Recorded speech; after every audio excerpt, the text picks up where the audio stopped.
कार्तिक स्नान का दूसरा दिन मेरी पूजन पूर्ण हुई। तो चलिए जल्दी से आप लोगों को कार्तिक महीने की कहानी भी सुना देती हूँ। तो मेरी पूजन हो चुकी है, कार्तिक महात्म्य हो चुका है। तो चलिए जल्दी से कहानी शुरू करते हैं। प्राचीन समय में एक गांव था जिसमें दो बहनें रहा करती थी। एक बहन का नाम गंगा था तो दूसरी बहन का नाम जमुना था। एक बार दोनों बहनें एक साहूकार के खेत से गुजर रही थीं तो जमुना ने 13 दाने जौ के तोड़ लिए, जिसे देख गंगा बोली कि तुझे तो ग्रहण लग गया, तूने चोरी की है। इस पर जमुना बोली कि अब मेरा ग्रहण कैसे धुलेगा। गंगा ने कहा कि तुझे 12 साल तक साहूकार के यहाँ नौकरी करनी पड़ेगी, तभी तेरा पाप धुलेगा और ग्रहण से मुक्ति मिलेगी।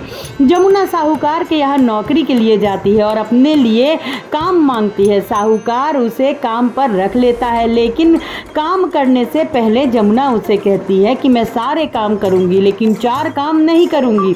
झूठे बर्तन नहीं मांजूंगी, झाड़ू नहीं लगाऊंगी, बिस्तर नहीं बिछाऊंगी और दिया नहीं जलाऊंगी। 12 साल के बाद कुंभ का मेला लगा तो साहूकारनी भी कुंभ नहाने जाने लगी। जमुना ने उसे जाते देख कहा कि कुंभ के मेले में मेरी बहन गंगा मिलेगी तो उसे ये सोने का टका दे देना, इससे वो अपने हाथों में सुंदर चूड़ियां पहन लेगी। साहूकारनी ने कुंभ के मेले में गंगा को वो सोने का टका दे दिया। गंगा ने उनसे वह टका लेते हुए कहा कि मेरी बहन को कहना कि उसके 12 वर्ष पूरे हो गए हैं, अब वो यहाँ वापस आ जाए।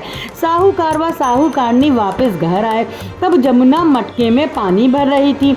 दोनों जमुना से बोले कि हमने सोने का वह टका तेरी बहन गंगा को दे दिया था और उसने कहा है कि तेरे 12 वर्ष पूरे हो गए हैं, इसलिए अब तुम वापस जाओ। ये समाचार सुनते ही जमुना सहस्त्रधारा में बदल गई और बहने लगी। जमुना जी का यह रूप देख साहूकार व साहूकारनी परेशान हो गए कि हमारे घर में जमुना माता ने काम किया, हमें तो अब ग्रहण लग गया है, हम ये ग्रहण कैसे उतारेंगे। उधर जमुना भागकर गंगा माता के पास चली गई। गंगा ने जमुना से पूछा कि तुम साहूकार साहूकारनी से कुछ कहकर आई हो या ऐसे ही बिना बताए आ गई हो। तब जमुना बोली कि मैं तो कुछ भी बताकर नहीं आई हूँ। गंगा ने कहा कि जा उन्हें धीरज दिया, नहीं तो उन्हें जीवन भर असंतोष ही रहेगा। गंगा के कहने पर जमुना माता ने साहूकार साहूकारनी को सपने में दर्शन दिए और कहा कि तुम दोनों उल्टे माथे क्यों पड़े हो, जाओ उठकर खाओ पियो। तब दोनों बोले कि हम कैसे उठे, हमें तो ग्रहण लगा है क्योंकि हमने उल्टे सीधे और पता नहीं कितने नीच कार्य आपसे कराए हैं। तब जमुना जी बोली कि तुम्हें ग्रहण नहीं लगा है, ग्रहण तो मुझे लगा था कि मैंने तुम्हारे खेत से 13 दाने जौ के चुराए थे। मैं तो अपना ग्रहण उतारने तुम्हारे घर आई थी, मेरा ग्रहण तुम्हारे घर में 12 वर्ष तक रहने से उतर गया है और मेरी मुक्ति हो गई है। जमुना जी ने कहा कि तुम्हें कोई ग्रहण नहीं लगा है, उल्टे मेरे 12 वर्ष तक यहाँ रहने से तुम्हारी भी मुक्ति हो गई है। यह कहकर जमुना जी स्वप्न से चली गई। दोनों उठकर देखते हैं कि उनका घर में पहले से भी अधिक धन हो गया है। हे जमुना माता, जैसे आपने साहूकार व साहूकारनी की मुक्ति कराई वैसे ही आप अपने सभी भक्तों की कराना।